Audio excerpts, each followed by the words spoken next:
We have heard calls in the aftermath for this public apology. It has to happen, and family was the first thing that they called for today, because I think it's a powerful acceptance by the state that we failed the families of the Stardust. They should not have had to spend 43 years. When you've seen the very few parents that are alive sat in a row, in the front row in that inquest today, they don't have time to wait for whatever possible legal proceedings could come about.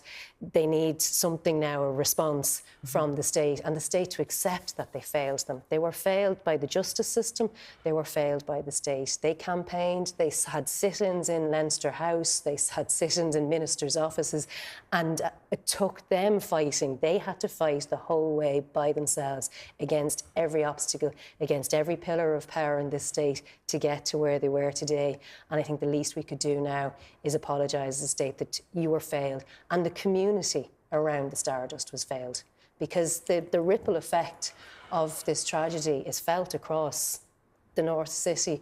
Also, I mean, there were other victims that weren't from the North City, but in the area where the vast majority of the people came from, that ripple effect is still there. That trauma is still there among the community. So I think the state has to apologise. Just to say as well, I suppose just the public outpouring across the country, the postcard campaign, the 48,000 postcards, when the campaign for the inquest started, that was, I suppose, a way for people, because a lot of people in Ireland of a certain generation that remember the Stardust go, I'd love to help, but I don't know what to do. Do you know what I mean? I don't know how you can help, because it's such a legal mountain to climb.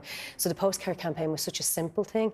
But people came from across the country to sign the postcards. And we could have had 200,000 postcards, but the 48,000 postcards, I think that also demonstrates to the government the public outpouring of support for the Stardust families.